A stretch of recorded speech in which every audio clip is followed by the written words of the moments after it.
Hey everyone, welcome to episode number 47 of the Unknown Games podcast. I'm your host, Adrian, and we've got a great show for you today. This is a podcast where we talk about video games, more games, life in Japan, fast food. I was going to say like fast food, big cars, big money.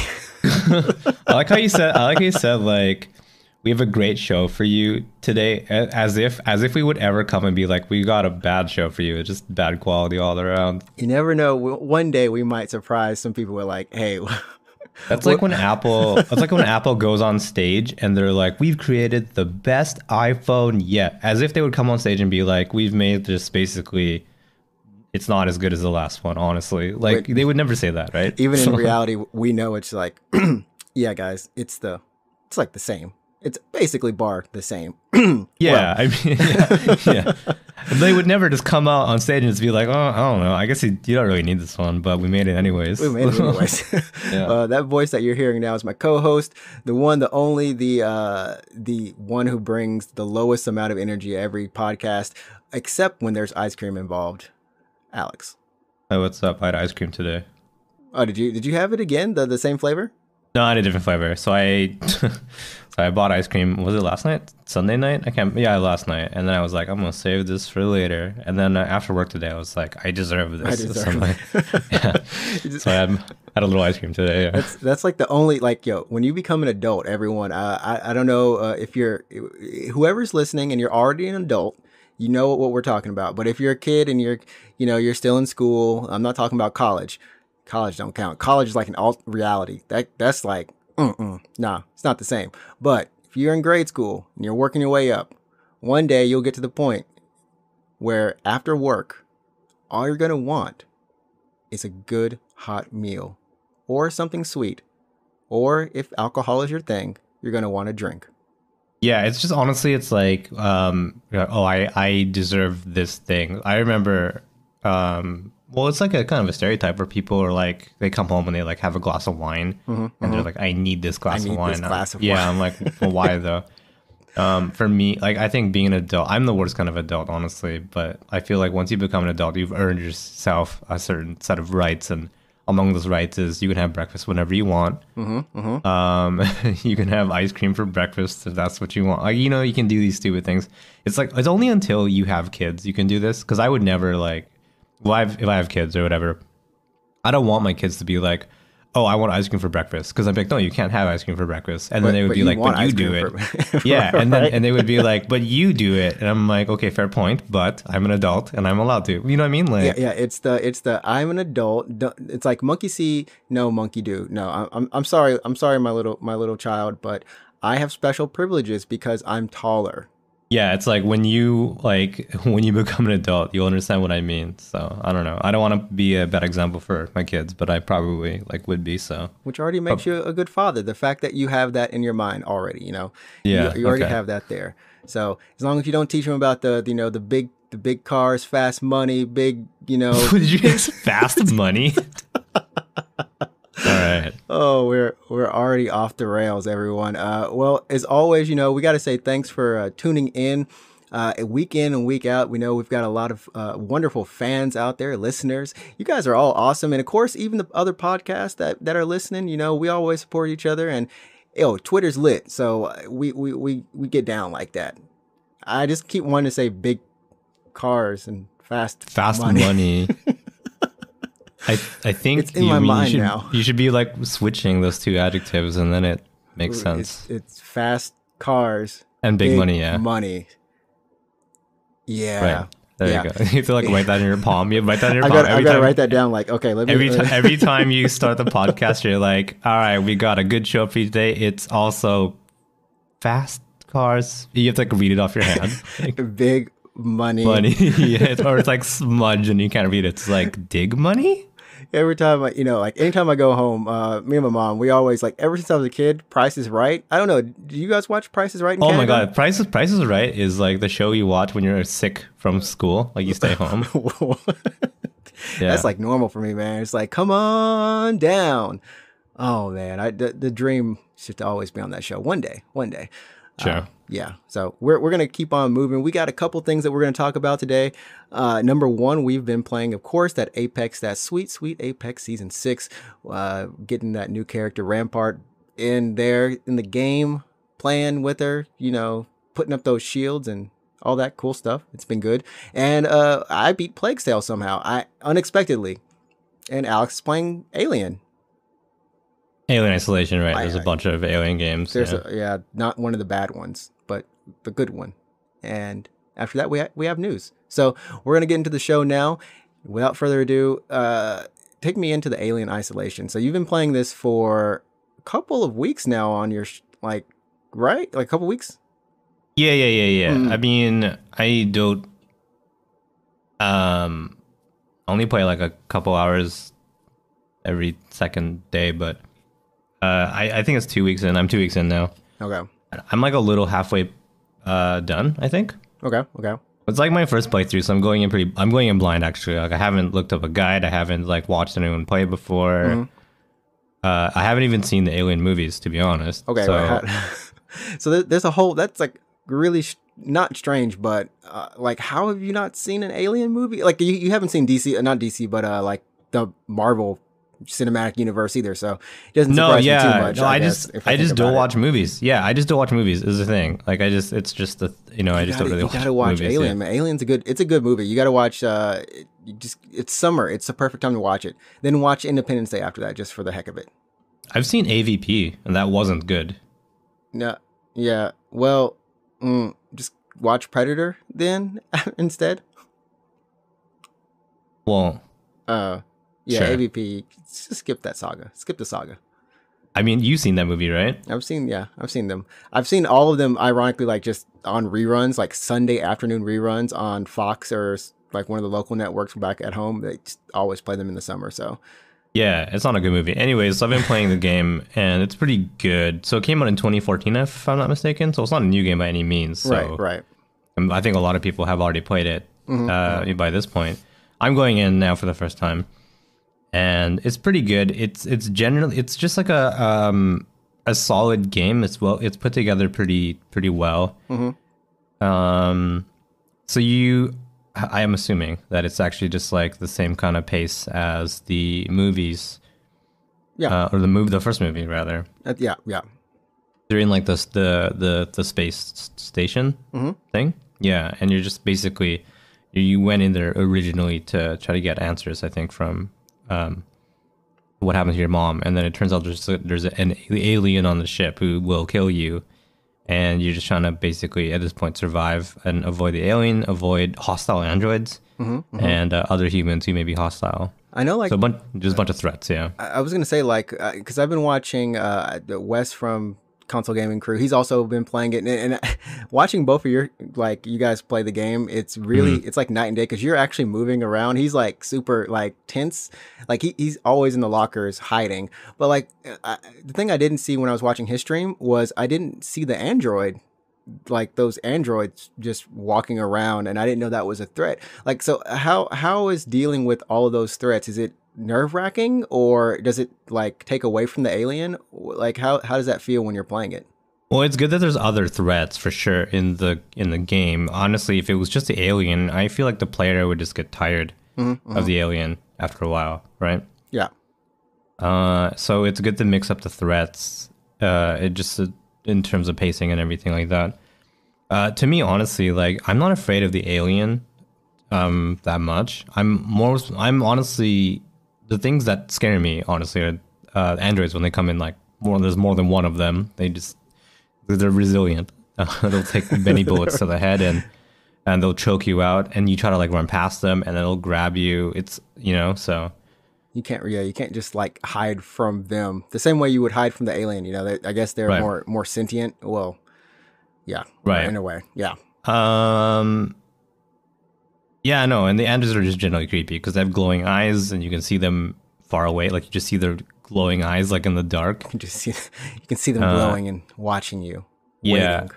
I think part of the reason why I'm not that afraid of the alien is because you go into the game already knowing there's an about alien. the alien. Yeah, you already know. It's in the title. It is. It's in the title. It's like on the cover, kind of like it's just like you know there's an alien. You know what it looks like because it's at this point it's a pretty popular icon of pop culture. You've seen posters, you've seen action figures or whatever, right? Right, There's right. been several alien movies. I haven't even seen a single one of those movies, but I know what the alien looks like just because it's pop culture at this point. So I'm not afraid of the alien at all. With the androids. The androids I didn't know anything about. I didn't watch the movies. So when the first time that I came across one and then it choked me, I was like, oh my God, like that was a surprise. Because I imagine like the first time you come across one, you're not thinking that it's going to be violent towards you, right? No, it's not more at like all. it's a robot. It's like a service robot kind of deal. Like you're walking Yeah. past the housekeeper. That sounds very creepy, like horrible. Yeah, if you have a yeah. housekeeper And then now. it's just like, and then the android is like, you're not meant to be here. And you're like, I'm just doing my thing, buddy. Relax. And then he comes and he just like kills you. And you're like, what the, why? What? Why? Why? You got to offer fast cars, big. Anyways, So, no, it's, an yeah, experience. I would say that's what scared me the most. But it's.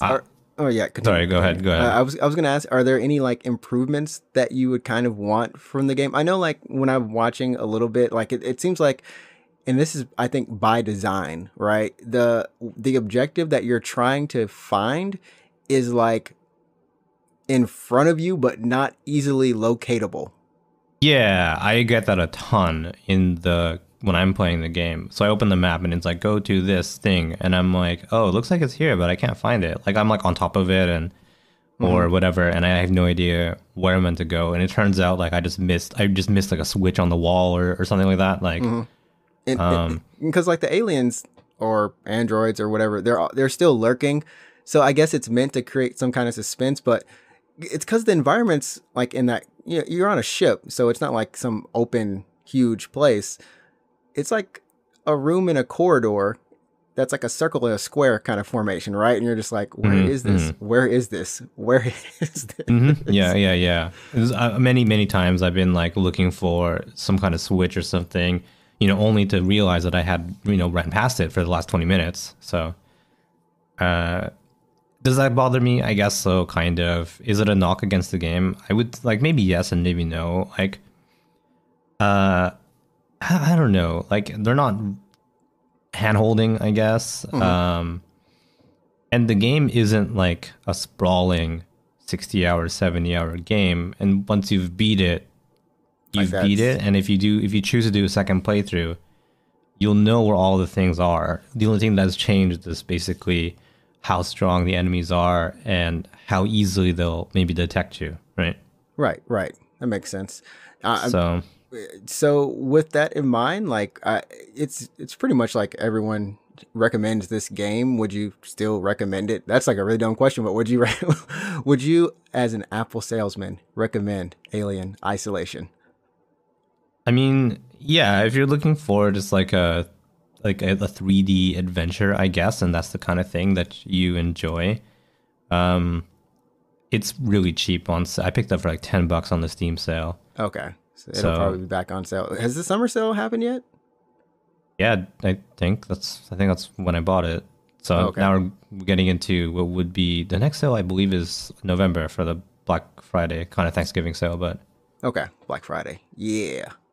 Yeah. I mean, if you have $10 to spare and you haven't seen it, because like I said, like once you've seen it, once you know where the things are, it's pretty simple, honestly, because you know exactly where to go, right, and what to do. Yeah.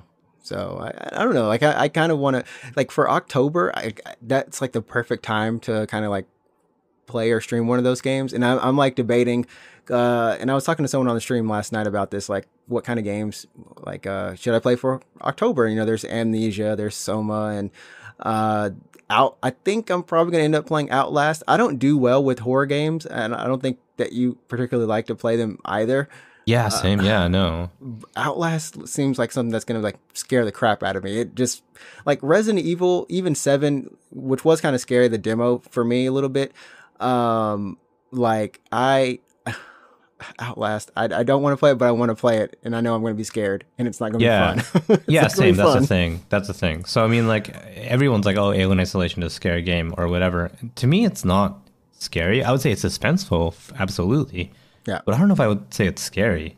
there really not too many games that I found like scary, like actually scary, but in terms of just being kind of nerve wracking or kind of making me feel kind of anxious. Like, Hmm. yeah, that sometimes happen, but it's never like Resident Evil or even Dead Space. Dead Space has some nice closet scares, but it's something that I just feel like, oh my goodness, like, oh, I can't move forward. I'm paralyzed with fear. I think for me, the last time I had that feeling in a video game was the PT demo. That demo was that demo. Like, I can't stand that Lisa, bump Lisa. Can't stand You her. played the demo, right? Yeah, like that scare. Like I don't know why it's scary because the lights are off because the atmosphere, like the ambiance, the flashes you get, like even going into that bathroom, Hmm. it's like when you're a kid and like the power's off, right, or something, and like you go into a room, you kind of open the door and you're like, I don't really want to go in here. Like I just had that feeling throughout all of that. Hmm.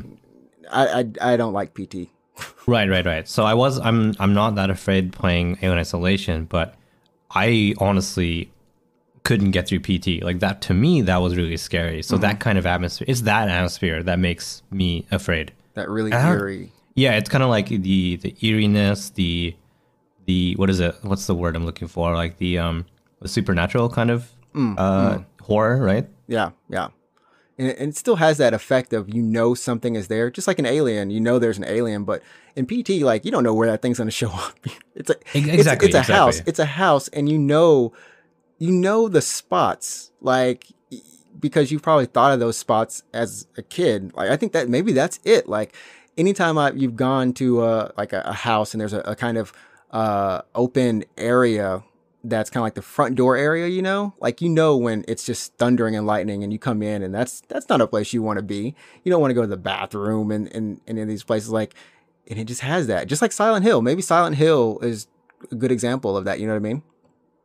Just looking messed up. Right, right, right. Ugh. So I think like yeah, I'm not afraid of Alien Isolation. I'm not afraid of the alien because I'm sure, yeah, it's a science fiction alien or whatever, but it feels grounded. It feels like it could, be a real thing. Like maybe when we get to spacefaring technology, we might encounter a race that is like this and very hostile. Like that's just like a thing that my mind's like, oh, that could actually happen. It just feels so grounded, right? And I understand it. I understand the situation very well. Right, right. But when it comes to something like BT or Silent Hill and it's like the supernatural, and my mind is like, well, I have questions. I'm like, why is this happening? Why is the wall bleeding? Why is this? Why is this? And that's when I'm afraid. You know what I mean? Yeah. The unexplainable, just it shouldn't be there, but it's there. Oh Right. gosh. Yeah. So, yeah, Alien Isolation. I look forward to watching you play the rest of that and seeing how it ends. Same with Wes. I think you guys are about maybe the same ish area location. Maybe you might be a little bit further. So, I'm basically spoiling the game for myself. And if I ever Because you're decide to never, play it, you're never going to play it I'm then. never gonna play it. I've watched the movies. But yeah, when I was streaming last night, I thought I had like a couple more chapters in Plague Tale left, and the end of the game just snuck up on me, like straight up ended. And I got to say, I've enjoyed all of A Plague Tale. I've really enjoyed the characters, and I can say if you want to, like, if anyone wants to play a game with a good narrative, with just also a very nice looking game, uh, I highly recommend it. And it's not difficult. Now there are some puzzles that I got stuck on, or some areas I got stuck on, but I don't think that's something that everyone will get stuck on. And for the most part, it's good pacing, good gameplay. It's a stealth kind of uh, stealth game in a way, and I think I've kind of talked about it before on the show. But towards the end of the game, you do get some cool powers, and it's a lot of fun is not the way to put it, but it's just a good engaging story with good characters. And yeah, the end happened, and I just got to say for myself, what the heck? what the heck, guys? I don't want to spoil it for anyone who's going to play, so I'm not going to say what happens. Just leaving my jaw dropped going, why? And Okay, so you have some questions about the ending. I have questions. I have questions, and I need answers. Yeah, that's kind of how I felt about like when I beat FF7 Remake or something. It's not that deep. It's not that deep. It's more of a like, oh man, really? Why? You were doing so good up until this point. What happened? Don't drop the ball. But I do recommend the journey is worth it. And I don't know if we've played any other. Oh, Apex. There we go. Apex Season 6, man. We got to talk about this. How are you feeling? How are you feeling about Apex Season 6? I'm pretty positive on it so far. I mean, I'm kind of like blasé about the crafting. I'm just like, yeah, it's there. It's kind of like what we thought, right? It's like it's arbitrarily taking out some weapons or I think weapons are rotated daily. Certain attachments as well. Like I know last night or yesterday it was like the wingman, the light, the heavy mag level 3, and the skull piercer. You had to craft them. I'm like, that's great if you want. So they're basically pulling out entire kits and making so you have to craft them. So the night before that, I think was 301, which is a gun that I often use.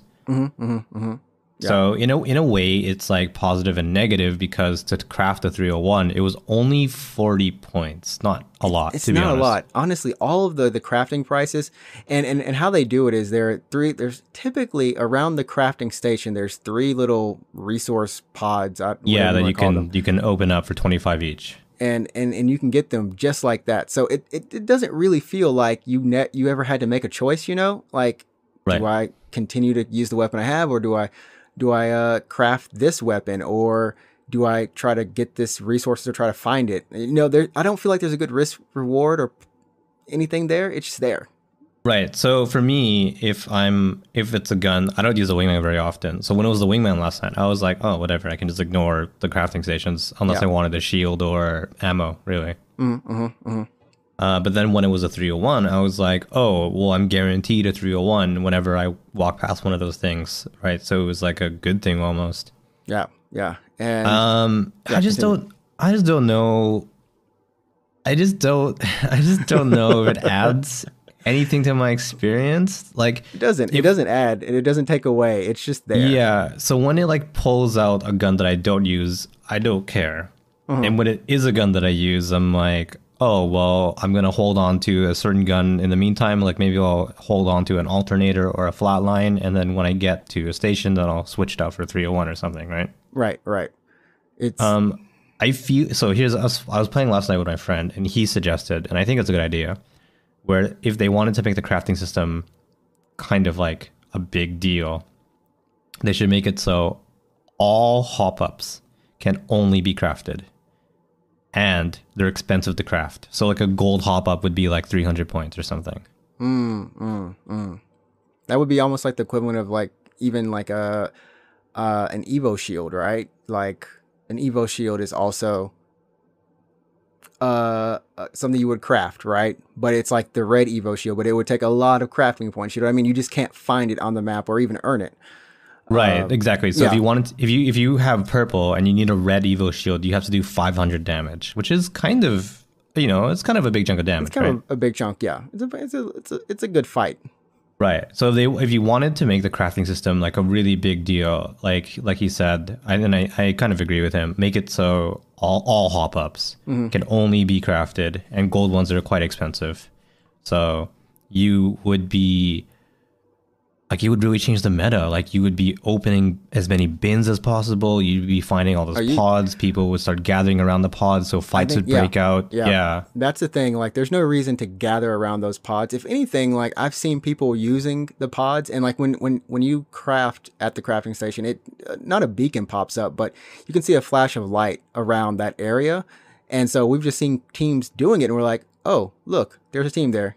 And they're probably just going to be standing there waiting on their goods to be delivered, kind of, you know what I mean? So, hey, let's just attack them.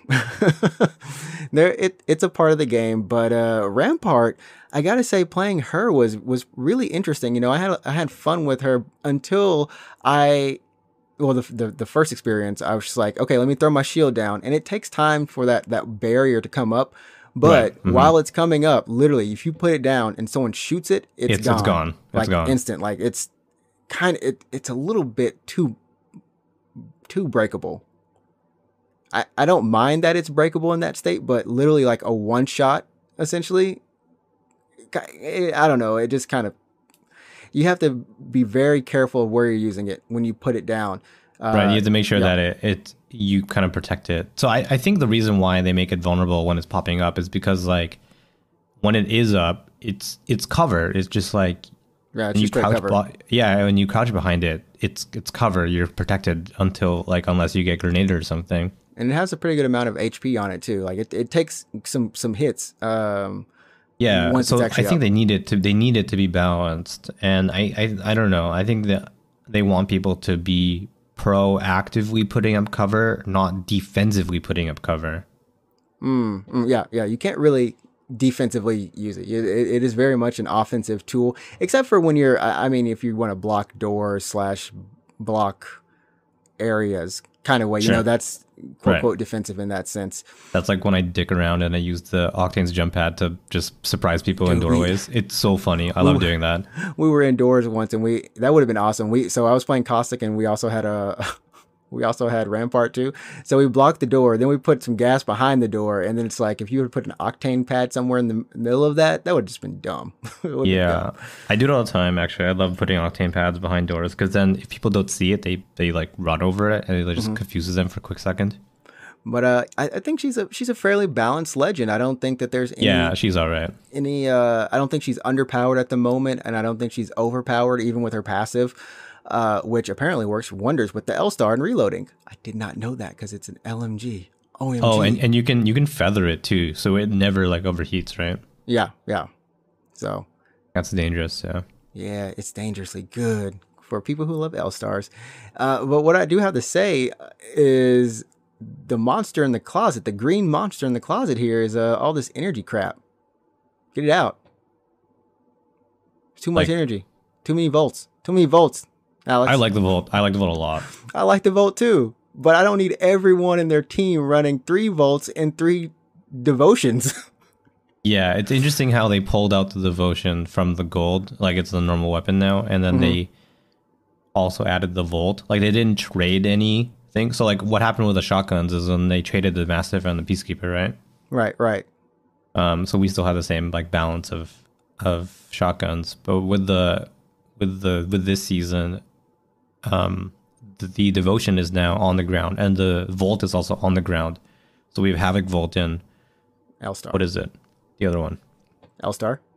Havoc, oh my god! I forgot about the L-Star. Holy crap! There's 4 energy weapons, and I mean the Volt is just so accurate. It's so. I told you, dude. It's so good. Other than like the first part is it has a lower magazine size. I think it's 19, but it makes up for it. It's a laser. You should play Titanfall because the Volt has much less kick in Titanfall. Like it is a legit laser beam in Titanfall. It's a 301 it's an energy 301. Yeah, it's so accurate. So I like the Volt a lot. So when they moved the R99 to the care package, I was like, yeah, I'm all right. I got the Volt now. So you know that meme where it's like friendship ended with whatever, like whoever is my friend now? That's how I felt about the R99. Yeah, the R99. But the 99 is pretty legit. Like I tested out in the firing range. It's good. No, yeah, it's good. Oh my goodness. That mug, I'm like, this is the OP99 from back in the day. They just said, it's very powerful. Just put it back here. Let's dial it. Just dial it up again. Let's turn it up by 10.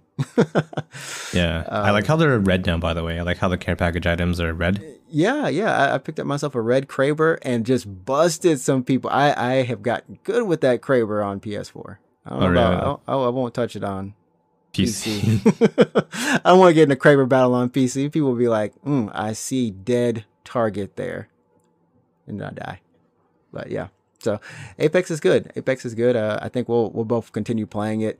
Anything else you want to say about the season, though, or anything around the season, like the story or the comic book panels that they've got? They've kept the quest kind of storyline going, which I haven't really read the comic. I read the first page, and I'm like, oh, that's cool. They thought that they were doing something better when in reality, I can't tell if it's worse or not. It's like I know it's got pictures now, but Oh no. I don't know. I kind of prefer I don't know. the comics because it lets me skim through it faster.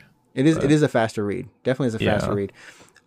So that's Apex Season 6. We'll be playing it and keeping you up to date on anything that's happening there. So moving on, we're gonna like I don't know if we're gonna do this every week, but just some weeks that seems like some pretty interesting Japanese games are coming out.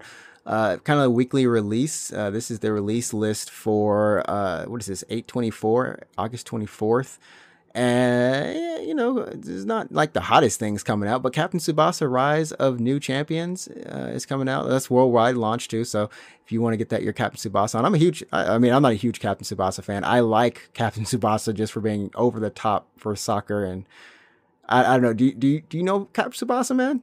No, I have never seen a single one of those things. Oh my goodness, you got it. The game actually looks pretty good. If everyone listening, the game actually looks pretty good, and I don't know if it's Bandai Namco, but it doesn't look like a normal anime game, which is surprising me. It actually looks like it plays well. Final Fantasy Crystal Chronicles Remastered Edition coming out PS4 and Switch, and also iOS and Android actually, and it has crossplay. What with everything? Yep. So if you have an iOS device and I have an Android device and my friend has the game on PS4 and someone else has it on Switch, we can all be in the same party. Yeah, it's okay, crazy. that's actually pretty cool. That's actually pretty cool. It is cool. Yeah. Because I mean, like, remember the original game itself was you were hooking up what was it, a GBA? Yeah, with the cable, right? With the cable, yeah. You have the cable, so that's how you kind of did that. Jump Force Deluxe Edition. I didn't know Jump Force still had legs. I don't even. How much is the deluxe edition? I would buy it for $20, but no more than that. I don't even want to know. Apparently, it's on Switch only. So I'm guessing I don't think it came out on Switch. It's 7,000 yen. Oh, that's rough. That's rough for a rough game, bro. Game's not very good, apparently. No, it's not. But a game I think you would like is The Legend of Heroes Hajimari no Kiseki. PS4. Yeah. Mm-hmm. Get yourself some of that RPG goodness. The game looks really good.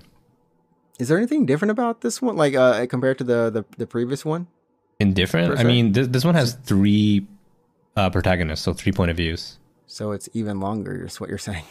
Well, I don't know. It probably is the same length, but it has 3 different, main characters, basically, and you're kind of going through their stories. And apparently this one has 100 playable characters. Okay, well, it's like was that Suikoden? Kind of oh thing? yeah, kind of like yeah, maybe yeah. It's got a crap ton of characters, but if you make it all, make it all good, and when these guys they do a good job on their games too. So the game is not coming out in English for I would say 2 to 3 years, forever. Yeah, it's gonna be a while. Honestly, if you're a huge fan of Nihon Falcon games, so Ys and Legend of Heroes and anything else they might come out with, I would maybe consider learning Japanese. Learning Japanese. Yeah. Using that 5 years to just level up your own personal knowledge, open a couple of gates, and then you'll be ready to play. Yeah. The game you've always wanted. The ultimate training test. That's like taking JLPT 1 just straight up, out of the gate. I don't remember learning this word. That's because it's not a word. It's made up. Yeah, I don't know. So I was about to say I was going to speak Japanese in a second there. Just caught myself. It's okay. You can. I was playing Legend of Heroes Sen Kiseki, so Trails of Cold Steel, when it came out in Japan, and this was already a couple years ago. At this point, that game is hard, vocabulary. Difficulty hard? Sorry, what? Difficulty hard? Well, yeah, it's just complicated. It's just not normal speak. It's not normal vocabulary. Oh, Japanese. Okay. Yeah, no, it was hard to. I mean, I understood it, but it's kind of like understanding Kansai Ben or some other accent dialect. No, not Kansai Ben. It was political terms and stuff like that. Oh, okay. Also, they don't use normal vocabulary. So let's say so when you go into a building that has more than one floor. Mm-hmm. And you don't want to take the escalator, what do you take? What's that called in? An elevator? Yeah, but what's it called in Japanese? What would you refer to that as? Isn't it just an elevator? Right, it's elevator, right? Yeah. Right, but in this game, it's got some kanji. It's a joko key. Oh, it's a rising cart, like up and down machine. Yeah. So and that's not a normal That's not a normal word at all. That's not like we would. That- I would never go to a department store and be like, oh, where's your your Joko key? Yeah, Right. and it sounds more like an actual term for the device mechanism. You know what I mean? Right. Yeah, it gives it a certain flavor. So, I mean, I do have respect for the Nihon Falcom writers because they do a really good job of like writing their games to give it a certain kind of feel and tone to it. And it works really well. The problem is you kind of need to be like fluent in Japanese. You need to be on that next. You need to be on that next tier. Yeah, Up. to like get it, because like in any other context in daily life, you would be like, elevator or whatever, right? Yeah. So it would kind of be like the equivalent if I went to a store and I was like, oh, point me towards your, I don't even know what I would call it, like your elevation platform or something. You know what I mean? Like, I think it's kind of also like sometimes here in Japan you'll have like there's some cases where you'll have the Japanese word and the Western word and they're both acceptable. Number one case is toilet, right? mm-hmm. It's like, can I go to the you can say like bathroom, like bathroom, or you can go, which is, I don't think you'll get that in a restaurant, but you'll either get like oterai or the toire, like toilet. It's the same place, but it's like, which one do you want to say? Right, but at least both those are normal, right? But if you come to Japan, you're thinking one of them, you're probably going to think like, you wouldn't think toilet. You never think toilet. That just sounds weird. Can I go to the toilet? Wait, does that sound weird? the toire? Yeah. Well, I've seen signs. I've been to a store and I've seen like toire, and I've also seen the other one. Yeah. They're just both acceptable. Right, but like, sorry, it's edebeta, which is I think just really really normal. I'm sorry, and it's shokoki, so which is it's that's the other word for elevator, right? Okay.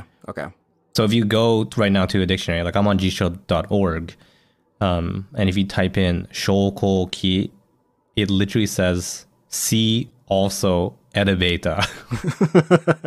See, also the easier word. Right. So we're going to see ourselves with the easy break right now. We're going to come back after the break, and we're going to talk about some more Apple and Epic greatness that they're getting into. Eat those apples.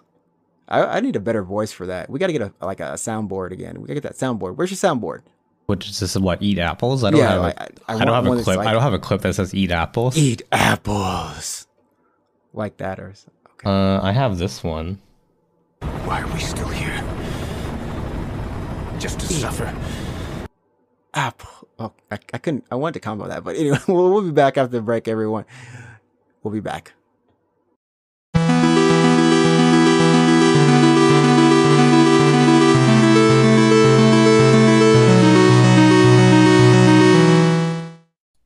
Hey, Jen, never thought about making a podcast? All the time, except for we are already making a podcast. No, but I mean like a different one, maybe a better one. Sure.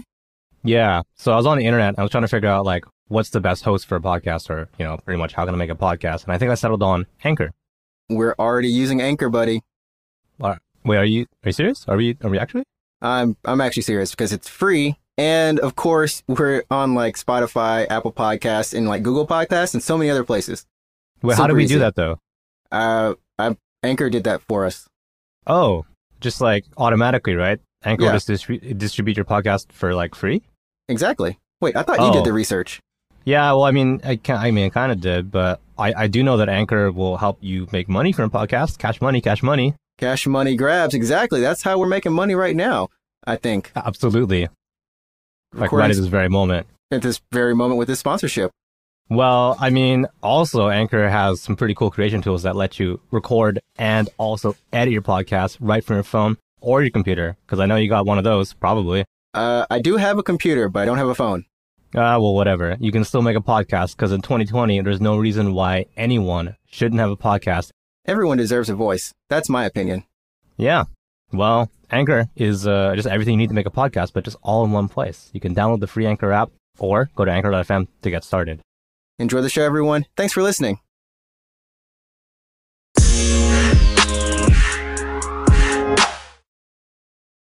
And welcome back. Big money, fast cars. I got it. You got it. Yeah, you wrote it down on your on your hand this time. I got it. Enough times of doing it wrong, I got it right. Right. We're back, and we've got some good news. We over the break, me and Alex were talking about just some cool games that Epic is giving away. Of course, like Hitman is going to be by the time this podcast goes up, you can get Hitman, the first season. Also, Shadowrun Collection. I'm not exactly the biggest Hitman fan, but Alex was telling me how many ways you can kill a person, and wow, that sounds in the game. In the game. We just have to qualify that in the game. In the game, no piano wire in real life, only in the movies and the video games. But yeah, so I totally recommend you. Well, I guess for anyone listening, really, if you haven't played the first season of Hitman, like the reboot, I guess the one that was like episodic. Get this, because this is like the whole first season, so you don't have to buy like the first mission, I guess, and then buy it piecemeal. I understand how people will kind of get turned off by that, but the game's been out for several years now, so this is it, season 1, all the content. It's really fun. Yeah, and I was gonna say, like, they've been giving away some great games. We had Remnant last week, I think, and then Enter the Gungeon. That was actually the week before. And now Hitman, then Shadowrun, and crap. What else is in my like? Just looking at my library, 20XX was really good. And I don't even have to get like all of these things, and not to mention Grand Theft Auto 5, yada yada yada, Civilization, yada yada yada. Total War, Troy, whatever. But does that mean that they have power of attorney over Apple? That's not the right. No. I don't even think I use that word right. Most certainly not. No. So, Fortnite, they have this campaign, Epic launch campaign called Free Fortnite. And you might have seen some of the ads for it in terms of like, what was it? Is it the 1984 ad that Apple used to run for? Was the 2Es? These are one of their famous ads where they had, it's a reference to the book, 1984, right? Yeah. Where the image basically is like, I don't know.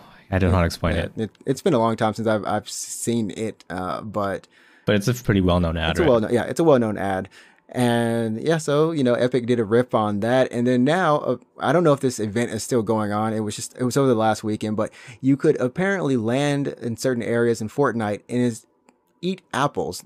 You don't need to win, be number one or anything. You just need to eat apples. And you had a chance to win a PS4, an Xbox One, gaming laptop, or just any other thing that they were offering as a prize. Right. So here's the thing. Like, this honestly doesn't sit well with me because, like, so I understand, like, sure, Apple and Epic is, they're doing some litigation right now, and Epic feels a certain way, and Apple feels a certain way. But that's like a business thing. That's like a legal thing. That's like there's these two companies, I presume are being like big boys, right? And then taking this to the court. But by having this thing inside your game and also giving out prizes for it, it seems like really petty. Yeah, and it seems like Epic is just trying to get people on their side, which kind of stir it up a little bit, like, hey. Yeah, and it's like, hey, if you like talk shit about Apple, you can win a PS4. And people are like, yeah, I can talk shit about Apple. And like, like if you're gonna have this legal battle, that's fine. Just be a business and then have your legal battle. But like, I want to say, like, leave your consumers out of it. You know what I mean? I agree. Like, it doesn't sit well with me that's like a move that they made. You know what? Maybe if Apple had done something before, like had put something out publicly against them, like some sort of, you know what I mean? Like something that was kind of just like juvenile or something too. But this is something that you would do where I'd rather see this being like, hey, Fortnite is 10% off on the Apple Store. And then eat apples. Or you know what I mean? Yeah, or if it was two competitors, like let's say it was like PlayStation and Xbox, and then they were kind of digging at each other, and they're just two competitors in like this gaming space, let's say. But Apple isn't. They're just a platform. They're not competing against Epic. You know what I mean? Like, I know they're in a legal battle right now, but Epic is. It just really looks like they're and the fact they're handing out prizes it just seems really. Dichotomy. I mean, it's fine. Back. Like, sure, if you feel strongly with Epic, if you're like, yeah, Apple is the bad guy here, that's fine. You can feel that way, but I don't want.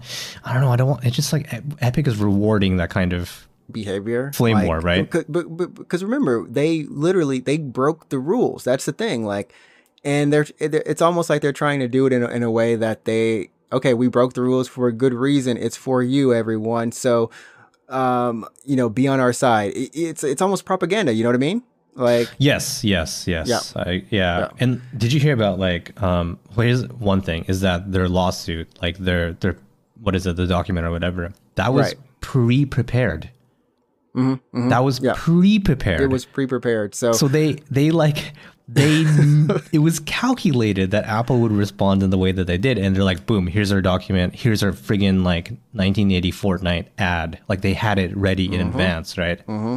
And I read over the story that kind of dove into that a little bit more, and I'm not trying to remember it now as I'm reading over it, but apparently, let's see, it was June 30th, for this year, Epic, Epic CEO Tim Sweeney, Apple had put out a document stating that he had wrote to some of their colleagues, I think it's like Tim Cook and others atop of Apple, and asking them for like a side letter, kind of like that they would create a special deal that only Epic would fundamentally change the way in the Epic essentially dealing with what they did. They wanted a special deal. They were asking for preferential treatment in the store.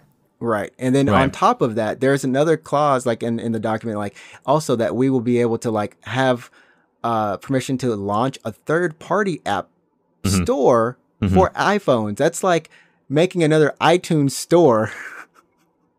Right. So you would download an app and you would purchase things through that app and presumably not have to deal with a 30% cut, right? Which would be the Epic Games Store, presumably, right? And that would completely undercut every part of Apple's, not only the profit that they take, but just the entire ecosystem that's set up on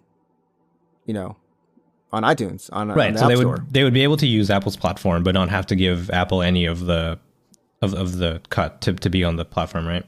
Right. And and I was gonna say, like you stated, before they got this email and they looked over it, this is definitely a no. We're sorry, we're not gonna be able to do this. Apple's like, or Epic's like, hey, well, we warned you, and then they launched their campaign. They did their thing, and that's where we are. And the thing that I really find kind of like, I don't know, really, it's kind of annoying. Epic, how do you have the nerve to ask during the time that this court battle is going, that you were kicked off of the Apple Store for doing what you did, to be on the store again? It's like, I don't get it. It doesn't make sense to me. I mean, here's the thing. So I was reading I was on Reddit when I was also reading the same article that you're referring to now. Yeah. And people were saying like, if Apple had been like, sure, go for it. If they had given Epic the preferential treatment that they wanted, there's no chance that this would be going to court. There's no way that Epic would be fighting for the other companies. You know what I mean? Mm-hmm. Yeah. Epic would have gladly taken their preferential treatment and then launched their app. And this whole battle, even more money. This whole battle wouldn't be happening, and then they wouldn't be saying like, Apple bad, we're doing it for everyone else, right? Yep. So, and the fact that their lawsuit was pre-prepared, so they tried to get preferential treatment, they got turned down, and then they went ahead and tried to circumvent the in-app purchase cut by updating Fortnite. At the same time was preparing the lawsuit that they knew would be coming their way. Sneaky. It's just really sneaky, and like, I don't know, like I think we kind of, I think in society now, when it comes to big companies, and I'm sure anyone else listening to the podcast might feel the same way. Like, you just don't trust big companies, no matter how good they do. Or how much, like, Sony, thanks for giving me a PS4. I really love the system. I love the games and everything you put out on it, but I don't trust you, Sony. I think that's a common kind of belief, right? Like, we don't want to give information or our kind of complete trust to corporate entities because we don't in any point feel that they're looking after us. Sure, right. This kind of thing. And I don't know if that's reflected in this kind of Oculus VR BS that's happening with Facebook. The Facebook, of course, yeah, the Facebook thing. Yeah. Yeah, I mean, of course, Facebook owns Oculus, Right. but what started as pretty much like a really cool indie, VR developed headset that really had a lot of steam going early on, and I don't think we can argue now that it still has steam, like the Oculus Quest and it was the Right, Oculus it's one Go. of I would say the Oculus Quest is one of the better headsets, to be honest. And I was actually considering, like, if I get one, it's untethered. I've heard nothing but good things about it. The ecosystem's fine, and you can still, get VR games from some of the other systems. It's a good deal. But for some reason, when they came out last week and said that moving forward, and this is granted, starting in January 1st, 2023, so it's still a ways off, you will need a Facebook account in order to use your Oculus device of like any future Oculus device and prior Oculus device. You will need to connect it to a Facebook account. If not, you will not be able to use like their services, Oculus services. Sure. So what it is so come October, I think it's October, right? Yeah, starting this October. So new accounts will need to log into Oculus using a Facebook account. If you're an existing Oculus user, you will be able to merge your Facebook account with your Oculus account and continue to basically use your device. Should you choose to not merge your accounts, you have until, I believe it's 2023, at that point you won't be able to use your account anymore. Right. So if you're going to get an Oculus Quest for Christmas, you have no choice. It's Facebook or nothing, right? Yeah. And if you're already a user now, come October, you have to decide, am I going to merge my accounts or am I going to basically stop using Oculus as a platform? Get like a Vive or, Rift, whatever. Sure. So I have to ask you, I mean, how do you feel about this? So if you got, let's say, a Quest for Christmas, would you? Okay. Maybe not Christmas. It has to be, I have to buy it because if I got it for Christmas, then I don't think I'd care as much, right? Like I don't think I would care. You would use your Facebook account. I would just link my Facebook account. But if I have to and I'm coming from like me buying it though, like personally buying it, this put me off, even though I have a Facebook account. That's the weird thing. So you don't want to do this. Okay. I don't.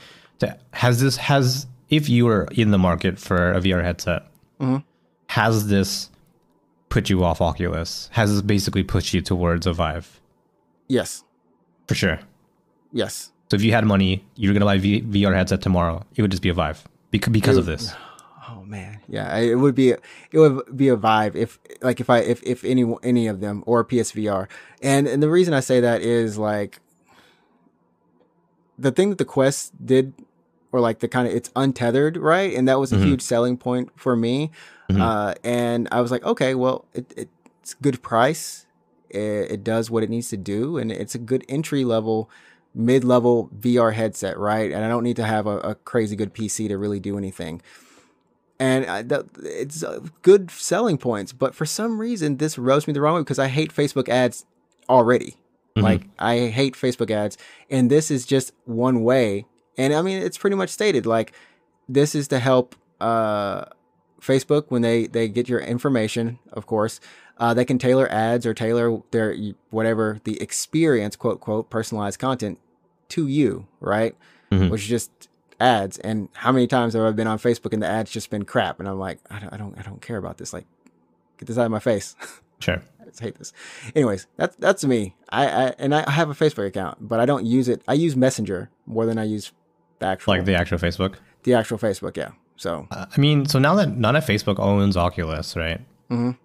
I mean, just to try to be as objective as possible, like I do believe this is 100% within Facebook's right to, force you to log in with a Facebook account because it's their company. It's no different than Steam saying you have to have a Steam account to play Steam games, right?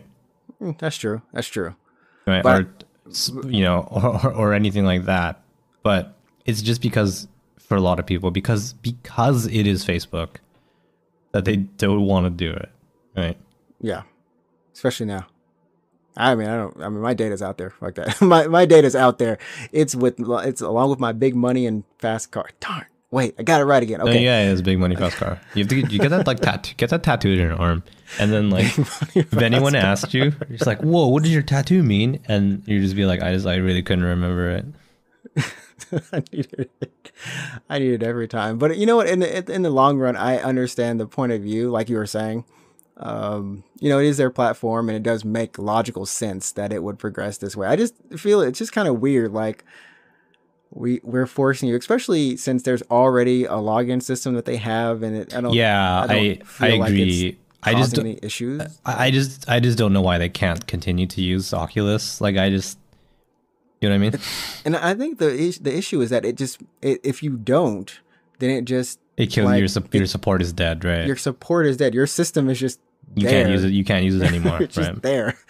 So that I think that's the main thing for me is that point. Like it'd be fine if it's like, okay, you can choose to make a guest account and just log in and play stuff. You know what I mean? Just whatever. Maybe that could work, but I don't know. That's the thing. That's the thing, everybody. Moving on though, there was a cool trailer. I know, I don't think Alex saw this, but if anyone listening to the show, if you saw Black Myth Wukong, I have to say like, Black Myth Wukong, like that. Okay, I don't really know what that means, but sure. I think Wukong is basically the Monkey King. So the Journey to the West tale. There's a Chinese studio called Game Science. They are former Tencent employees, and they decided, for some reason, bless their hearts, to make a third-person action game in this similar vein to, like, you know, a Devil May. I think it's, you know what, I'm not gonna say Devil May Cry or Bayonetta. It looks more like a God of War, in my opinion, in terms of how the combo strings work. But yeah, third-person action game. Looks beautiful. I mean, I saw a lot of people talking about it and watched the trailer. It's a 13-minute gameplay demo it's pre-alpha, and it looks really nice. I don't know why it's pre-alpha. It looks like it should be at least past pre-alpha, alpha, beta. I don't know. It looks really nice. But it's a retelling of the story, but with a twist on it, saying, and I had a Chinese friend kind of translate the text for me, especially on their website, but you know, maybe the legend that you know of the Journey to the West, you know, with Son Goku and the, you know, all the pig and everybody, maybe that's not actually the right telling. Maybe that didn't happen. And so this kind of the Black Myth series, which they kind of get to on the website kind of vaguely, they want to do more than one of these games. They're not sure how many, but they want to do more. They said that he has 72 moves. Oh, wow. Like 72. I'm like, hold up. Why would you nah, bro, y'all ain't gonna do 72. Like Bayonetta doesn't even have 72 moves. And she's got a crap ton of anyways. So that's one of the things that they were talking about. They hope for it to come to PC, also consoles, which we haven't seen. And this is the main thing about this game is we haven't seen a big budget PC. Heck, we haven't seen really a big budget Chinese game. If I remember right, it's usually mobile or a MOBA kind of game, right? We haven't seen like one of these AAA titles come out of China, and I've been playing a couple games, Bladed Fury, Dusk Diver. You know, I think Dusk Diver is actually Taiwanese, but they all have this really nice action flair to them, and this game is no different. I'm looking forward to it. I think a lot of people who've seen the trailer. If you haven't seen the trailer, go check it out. Black Myth. You just look that up and it'll pop up. Really looks good. Looks good. Too good to be true good. Okay, sounds good.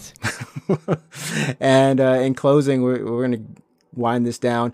Alex, are you a Gotham fan? Are you a Batman fan? Do you love your DC universe? No, but I did watch the trailer for the Batman. Okay, so I'm curious. What did you think about it?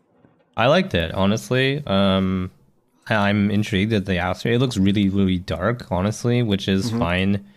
I'm okay with that. And then, of course, I think the biggest, thing about the trailer, or that movie rather, is that Robert Pattinson is Batman. That last scene when his eyes are kind of dark and emo, he looks so. I was like, boy, that Twilight vampire is living in this universe. Yeah. Oh, I was talking to like my girlfriend about the trailer and how Robert Pattinson is in it, and she was like, "Oh, I don't know how I feel about that." And I'm like, because she was like, "Oh, because of Twilight. And I was like, well, it's not like he comes out and he's just like, what's up? I'm also Batman, but I'm also Edward. Like he doesn't.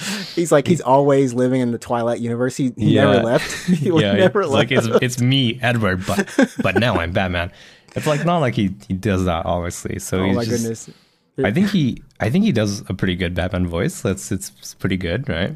I actually, going into this, I love Batman.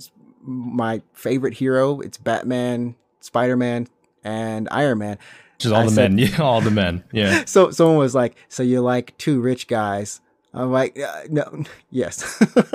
I love those. I love these characters because they're smart.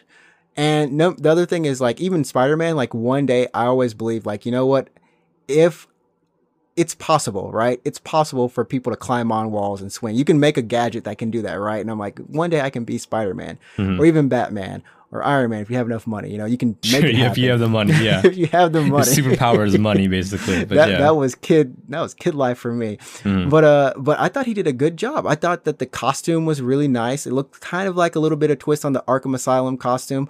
I like that. It, like you said, the mood was dark. It wasn't very light. The villains. Yeah, it's also grim. Yeah, it's just really grim. Yeah, just the opening shot of that trailer with the guy just wrapping his face in duct tape. Like duct tape. Yeah. Yeah, I mean that's like this is some gruesome. Yeah, some Batman stuff. But I mean, and I think it's either the Riddler or another villain. I can't remember. But it's Riddler. Is it? It's Riddler. Not? I think it's Riddler because it's all riddles and it's question marks. Yeah, and question marks. And is there another villain that has riddles? Is it like the quiz master or something? Yeah, is there a DC villain I'm forgetting right now? Because every time we see the Riddler, he's always wearing a green suit, right? It's covered in question marks. Yeah, yeah. So I'm thinking like this dude does not belong in this world, right? and I thought it looked good. I thought when they got into the combat part, it looked really grounded and rough. Yeah. And I love how brutal like when that last part where at first it's like, let me hit you a couple times. Yeah. Now I'm just gonna hit you because I'm angry. And he kept going. And then he kept going. I was like, dang, oh man. Got some issue. And it kind of reminds me of the earlier comics for like Batman Year One, which is essentially like him starting out as Batman. But yeah, I thought it was good, and that surprised me. Like it surprised me, so I decided, you know what? Let me look at the rest of this DC fandom this weekend or this, one day or whatever. And I was surprised that DC. I think they pulled it off. I think after all the Marvel movies and after all their crap movies, they actually decided to make some fun stuff. Suicide Squad, crazy cast. I didn't know Nathan Fillion was in it, and I'm like, oh. Well, who does he play? Suicide Squad has villains and people I don't even know. Is he a villain? I would love to see Nathan Fillion as a villain. Well, they're technically all villains. Oh, of course. Sorry, rather. I'm so sorry. Suicide Squad. Yeah, of course. They're just all villains. Yeah. But yeah, he's in the movie. John Cena is there. Oh my God, is playing, he? Yeah, John Cena's playing. I forgot the character, but it's basically like the wannabe Captain America, just the bad version of Captain America. So that's crazy. There's I can't pronounce his name. Aaron Isis. I can't pronounce that guy's name, but there's a crazy amount of star-studded people in that cast, and of course, Harley Quinn, the girl, Margot. Everyone, forgive me for messing up names or not saying them. I should have a list, but I was just so surprised that they looked like it's going to be a fun movie, And Black Adam, it looks like it's going to be pretty cool. The Justice League, the Snyder Cut. How the heck does that even look good? Actually, it doesn't. It looks markedly better than the actual movie. So we're hoping for a bad movie to become a moderate movie. Is what in my mind is happening. Sure, right. Yeah. But anyways, 2 games got announced as well. Gotham Knights, where you can play as Batgirl, Nightwing. I'm looking at the pictures here. Red Hood, and I don't know who the Robin is, but I'm just gonna call him Robin. They're all former Robins except for Batgirl. Right, of course. They're all former Batgirls. Anyways, that game looks pretty cool. Batman is apparently dead. Batman Rest in peace, Batman. Batman never dies. We all know that. And then the Suicide Squad. And I thought this game has the best title. Suicide Squad killed the Justice League. Funny trailer. The cast has really good chemistry. But that's being done by Rocksteady, actually. So they're heading that up. Yep. And then the the Gotham Knights is being done by Warner Brothers Games Montreal. I can't speak anymore. Cool, man. Anyways, that was a lot of stuff. I don't want to keep us too long, but we're gonna close off with one thing. If you're gonna tag someone on Twitter, make sure you tag the right person. Don't tag an author. Yeah, that was really. Was it Stephen King or what? Yeah, it's the Stephen King thing. So there was a story that essentially someone there was a Tekken patch complaining about Tekken. Yeah.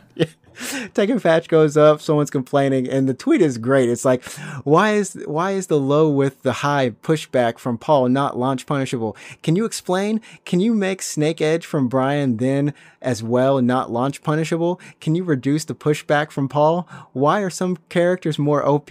Why? And he tagged Harada-san, and then he was supposed to tag the I think the game's producer Michael Murray. Instead, he tagged Stephen King. Not Stephen King. Not Stephen King. Yeah, it's a science fiction author, Mike Cole, who was Stephen King. Obviously, he follows him. And I went to both of their Twitters after this to try to find this tweet and just the response, whatever. It's nothing but political stuff. It's nothing but like, I can't believe Trump did this today. That is the entirety of their Twitter. And then there's just this. And Stephen King just replies on it. He just replies, strange, interesting, tantalizing. Yeah, he has no idea what this is. What? It's like, who is Paul? Who is Paul? And what is pushback? Yeah, is what I want to have. Just pulling in someone from an entirely different world, right? Oh, so some people are like, people are just having fun with this, and since we have Negan from Walking Dead in there, can we get Can we get the clown in there? Can we get just random Stephen King cameo stuff in there? That would be kind of funny. Up in Tekken, his collaborations, and by the time this podcast goes up, I think, or after it goes up, or during it, you'll be able to watch Gamescom online. Gamescom is happening August 27th to the 30th, hosted by or produced by Jeff Keighley. What isn't he producing these days? Yeah, I don't know. Summer Games still is going, I think. I don't think it ever stopped. Yeah, it's a weird year. It's a weird year for events, huh? I don't know. We've got Tokyo Game Show too. Remember, they said they're going to do something online. We still don't know what it is. Yeah. Japan does not do online well. Online streams in Japan, not great. You're lucky if you get 1080p quality. It's so I don't know why. Why is that? Well, here's the thing, though, is I know you don't watch VTubers, but they're basically streamers, and I think they have by this point they have a pretty good system down. They do. Just go talk to a bunch of VTubers to just get your stream and tell them to running. play the games. Yeah, sure, that'd be crazy actually. They would actually have a large amount of people attending. That would actually, get Hollow Live on that for real. That would be, you just gave them some money right there. Yeah, they owe me money now. They owe you money. Yeah. They owe you fast money. No, big money. Darn it, I got it wrong. Big money, fast car.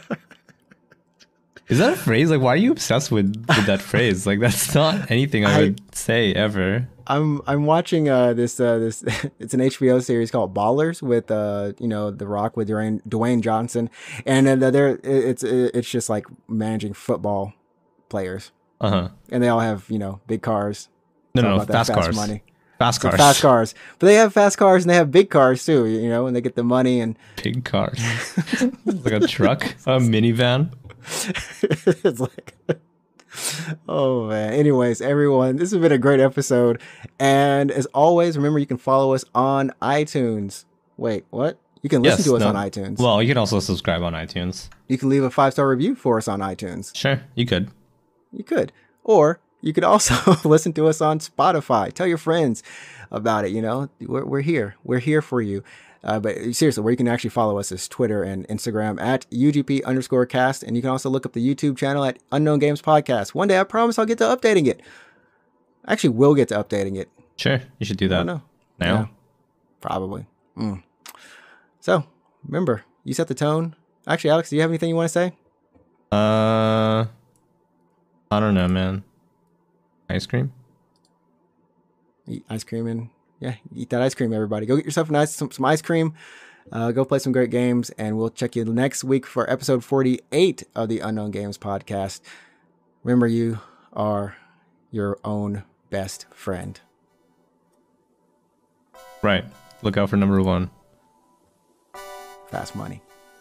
No. It's big money. Peace. Peace.